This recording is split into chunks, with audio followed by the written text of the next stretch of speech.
जय हिंद प्यारे साथियों, आप सभी का स्वागत है सक्सेस वर्ल्ड एमसीक्यू चैनल पर। आज की इस वीडियो में बिहार मध्य निषेध सिपाही की परीक्षा के लिए साइंस जीके का प्रैक्टिस सेट नंबर 3 को कवर करेंगे। तो जल्दी से आप सभी लाइव में जुड़ जाइए।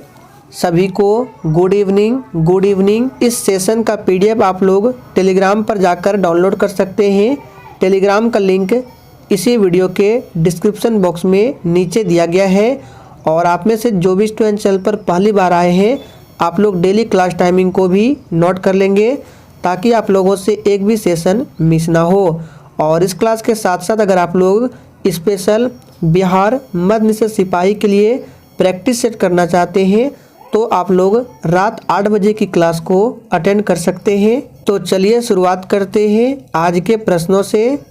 पहला प्रश्न है, वर्षा की बूंदें गोलाकार किस कारण से होती है? और अगर आपको इन सेट में किसी भी प्रश्न का आंसर पता है तो आप लोगों को लाइव चैट का ऑप्शन मिलता है, तो आप लोग आंसर करेंगे। तो पहले प्रश्न का आंसर जो भी बच्चे ऑप्शन ए को दे रहे हैं उनका बिल्कुल सही जवाब है। वर्षा की बूंदें गोलाकार होने का कारण है पृष्ठ तनाव। दूसरा प्रश्न है, निम्न में से कौन सा तत्व है? तो दूसरे प्रश्न का आंसर जो भी बच्चे हीरा को दिए हैं ये बिल्कुल सही जवाब है। हीरा जो है ये एक तत्व है और ये कार्बन का अपर रूप है। तीसरा प्रश्न है, रासायनिक ऊर्जा को विद्युत ऊर्जा में परिवर्तित करने वाली युक्ति क्या कहलाती है?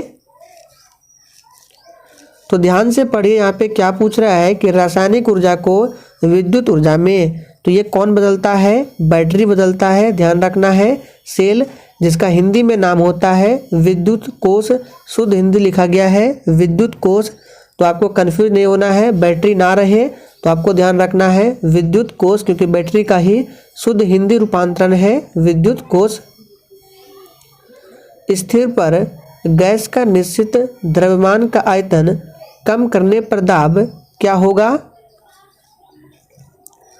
तो देखिए, स्थिर गैस का निश्चित द्रव्यमान का आयतन कम करने पर दाब जो होता है क्या होता है? व्युत्क्रमानुपाती होता है। यानी अगर आयतन को कम करेंगे तो दाब बढ़ेगा, द्रव्यमान का आयतन को अगर बढ़ाएंगे तो दाब क्या होगा? कम हो जाएगा। और ये जो नियम है ये बॉयल का नियम है, याद रखना है। ये किसका नियम है? तो बॉयल का नियम है। इसमें अगर किसी निश्चित द्रव्यमान का आयतन कम करेंगे तो दाब क्या होगा? ये बढ़ जाएगा, जस्ट उल्टा होता है। तो सी ऑप्शन ध्यान रखेंगे, बढ़ेगा। पांचवा प्रश्न है, आयोडीन की कमी से कौन सा रोग होता है? तो पांचवे का आंसर जो ये बच्चे ऑप्शन बी को दिए हैं उनका बिल्कुल सही जवाब है। घेंगा जो है ये आयोडीन की कमी से होता है।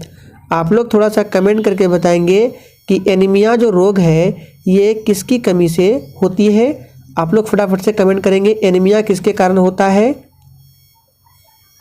एल्केन का रासायनिक सूत्र क्या है? चलिए 6 के लिए आप सभी फटाफट से आंसर बताएंगे। तो एल्केन का रासायनिक सूत्र क्या होता है? तो CnH2n+2 ये एल्केन का रासायनिक सूत्र है। अगर एल्किन का पूछे तो CnH2n ये एल्किन का होता है। एल्काइन का पूछे तो CnH2n-2 हो जाता है सिर्फ। ये हो गया एल्काइन का, और ये एल्केन का, और ये एल्किन का। निम्नलिखित में से कौन सी जड़ें नहीं खाई जाती है?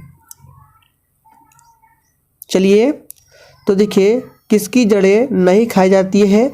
तो गेहूं हो जाएगा, गेहूं की जड़ें नहीं खाई जाती है। डी ऑप्शन जो भी बच्चे दिए हैं उनका बिल्कुल राइट आंसर है। कौन से विटामिन की कमी के कारण रक्त का थक्का नहीं जमता है? तो देखिए बहुत ही इंपॉर्टेंट प्रश्न है, पूछा गया प्रश्न है। तो किसकी कमी के कारण रक्त का थक्का नहीं जमता है? तो ये हो जाएगा विटामिन के। विटामिन के का नाम भी पूछा जाता है, तो इसका होता है फिलोक्विनोन, याद रखना है फिलोक्विनोन होता है। विटामिन ए का रेटिनॉल, ई का टोकोफेरॉल, डी का कैल्सीफेरॉल। एक पारद मिश्रण का अनिवार्य घटक क्या है? तो 9 का आंसर जो ये बच्चे ऑप्शन बी को दिए हैं बिल्कुल सही जवाब है पारा। हरितगृह गैसों का पृथ्वी के वायुमंडल के औसत ताप पर क्या प्रभाव पड़ता है?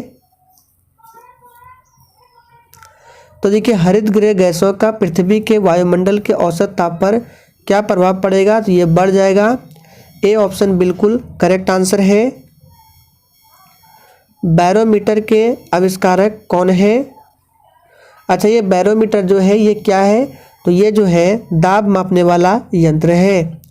और इसके आविष्कारक कौन है? तो ध्यान रखना है ई टोरिसेली, जो कि ऑप्शन ए में दिया गया है।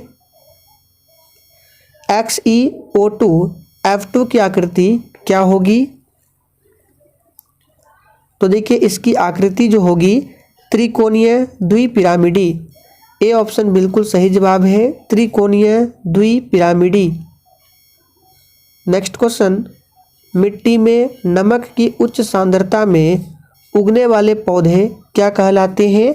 वेरी इंपॉर्टेंट प्रश्न है, काफ़ी बार ये प्रश्न एग्जाम में रिपीट हुआ है, इसको ध्यान रखेंगे। तो मिट्टी में नमक की उच्च सांद्रता में उगने वाले पौधे कहलाते हैं लवण मृदोद्भिद, जो कि ऑप्शन ए में दिया गया है। फिर से सुन लीजिए, लवण मृदोद्भिद। नेचुरल सिलेक्शन का सिद्धांत किसने प्रतिपादित किया था? तो देखिए बात करें नेचुरल सिलेक्शन का सिद्धांत, तो ये चार्ल्स डार्विन के द्वारा दिया गया था। सी ऑप्शन सही जवाब है। और फ्रेंड्स, जिसने अभी तक सेशन को लाइक नहीं किया है तो आप सभी से रिक्वेस्ट है, सेशन पसंद आता है तो प्लीज़ सभी लोग सेशन को दिल से लाइक करें। ध्वनि सबसे तेज संचरण करती है, किस माध्यम में करती है ध्वनि सबसे तेज? तो ध्यान रखना है, ध्वनि कभी भी निर्वात में गमन नहीं करती है। ध्वनि सबसे अधिक ठोस में, उसके बाद फिर द्रव में और फिर गैस में, लेकिन निर्वात में गमन नहीं करती है। तो आंसर हमारा क्या होगा? ठोस हो जाएगा। नेक्स्ट क्वेश्चन, गैमेक्सिन, DDT और ब्लीचिंग पाउडर महत्वपूर्ण यौगिक है।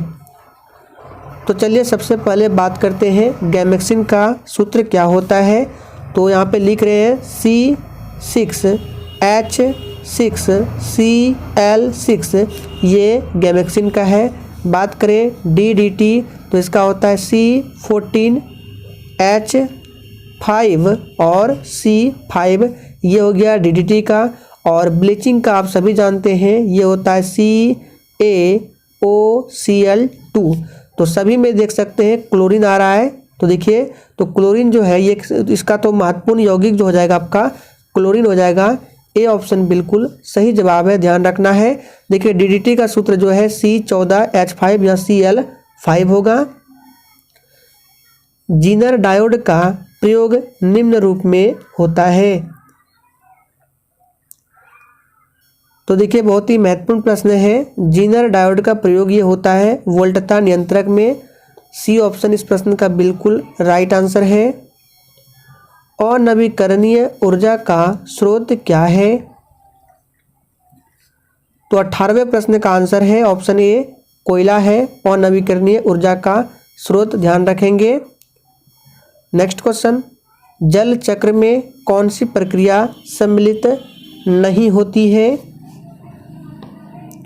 तो देखिए जल चक्र में वर्षण, वाष्पीकरण, संघनन, ये सभी प्रक्रियाएं सम्मिलित होती है लेकिन संचलन नहीं होती है।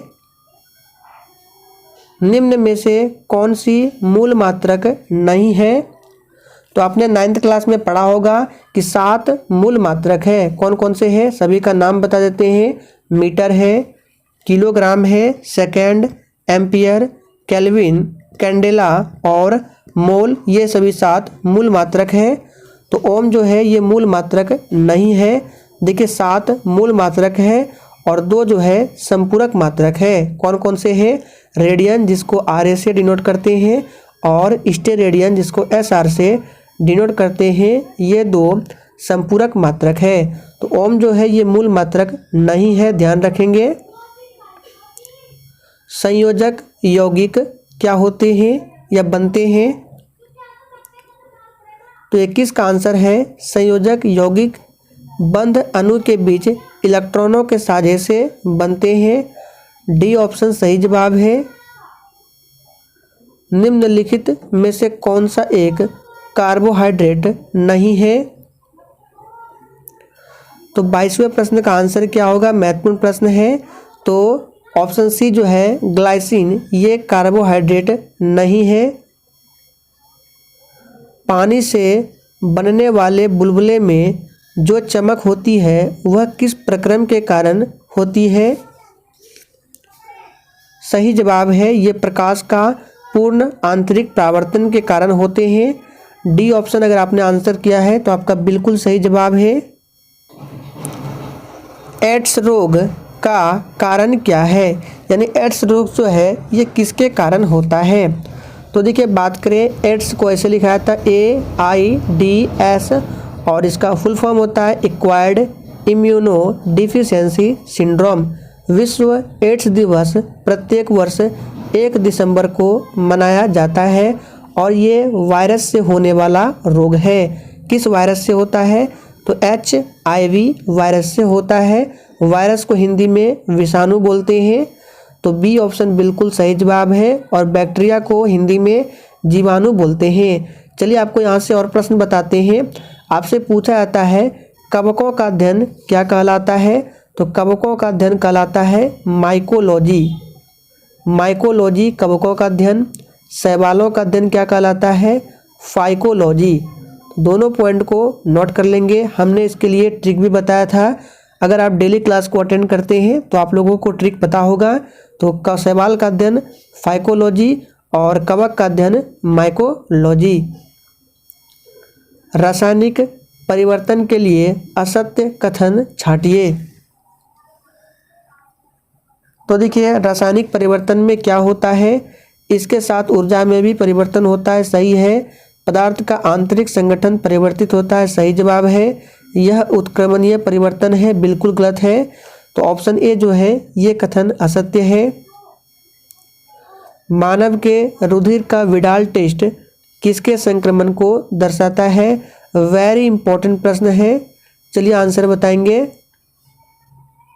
तो मानव के रुधिर का विडाल टेस्ट ये साल्मोनेला टाइफी को दर्शाता है। डी ऑप्शन इस प्रश्न का बिल्कुल सही जवाब है। निम्न में से कौन सा भाग मनुष्य के मादा प्रजनन तंत्र में नहीं होता है? वेरी इंपॉर्टेंट प्रश्न है, इसको भी ध्यान रखेंगे। और फ्रेंड्स आप लोग कमेंट करके हमें ये ज़रूर बताएंगे कि आप लोग कितने प्रश्नों का सही सही जवाब करते हैं और ईमानदारी पूर्वक अपना स्कोर देंगे। तो सही जवाब है शुक्रवाहिनी, ये मादा प्रजनन तंत्र में नहीं होता है। बायोफाइटा पादप सामान्यतः पाए जाते हैं। तो बायोफाइटा पादप जो है ये सामान्यतः नम और छायादार आवासों में पाए जाते हैं। सी ऑप्शन इस प्रश्न का बिल्कुल सही जवाब है। अंतःश्वसन तभी होता है जब वायुमंडलीय दाब से फेफड़ों का दाब क्या हो? तो देखिए अंतःश्वसन तभी होगा जब वायुमंडलीय दाब से फेफड़ों का दाब कम होगा। तो ए ऑप्शन इस प्रश्न का बिल्कुल सही जवाब है। निम्न में से कौन सा योगात्मक बहुलक है? तो बात करें योगात्मक बहुलक तो नायलॉन 66 ये एक योगात्मक बहुलक है। निम्नलिखित में से कौन से वृक्ष में उपास्थानिक मूल पाई जाती है? वेरी इंपॉर्टेंट प्रश्न है। तो उपास्थानिक मूल पाई जाती है ये बरगद के वृक्ष में। डी ऑप्शन सही जवाब है। सोनार में खाली स्थान तरंगे प्रयुक्त होती है। वेरी इंपॉर्टेंट प्रश्न है। चलिए आपको यहाँ से 3-4 प्रश्नों को बताते हैं। देखिए 20 हर्ट्ज से 20,000 हर्ट्ज तक जो तरंगे हैं इनको हमारे कान सुन सकते हैं और इसको बोला जाता है श्रव्य तरंग। यहाँ पे लिखते हैं श्रव्य तरंग कहा जाता है। और जो 20,000 हर्ट्ज से ऊपर होते हैं उसको बोलते हैं पराध्वनि, और सोनार में इसी तरंग का उपयोग किया जाता है। और 20 हर्ट्ज से जो नीचे होते हैं उसको बोलते हैं, क्या बोलते हैं, अवश्रव्य। अवश्रव्य कहा जाता है। तो हमारे कान जो सुनते हैं 20 हर्ट्ज से लेकर 20,000 से ऊपर होगा फिर भी नहीं सुन पाएगा, 20 हर्ट्ज से नीचे होगा फिर भी नहीं सुन पाएगा। तो ये रेंज को ध्यान रखना है। और सोनार में पराध्वनि तरंगें प्रयुक्त की जाती है। स्टेनलेस स्टील में निम्न में से कौन सा तत्व मौजूद नहीं है? तो स्टेनलेस स्टील में क्या होगा, आयरन होता है, क्रोमियम होता है, निकेल भी होता है, कुछ मात्रा में कार्बन भी होते हैं, लेकिन टंगस्टन थोड़ी होता है। बी ऑप्शन बिल्कुल सही जवाब है। तो फ्रेंड्स, आज के सेशन में हम लोगों ने 33 इंपॉर्टेंट प्रश्नों को कवर किया। पसंद आया हो तो प्लीज़ सभी लोग सेशन को लाइक करें और सेशन को शेयर करना ना भूलें।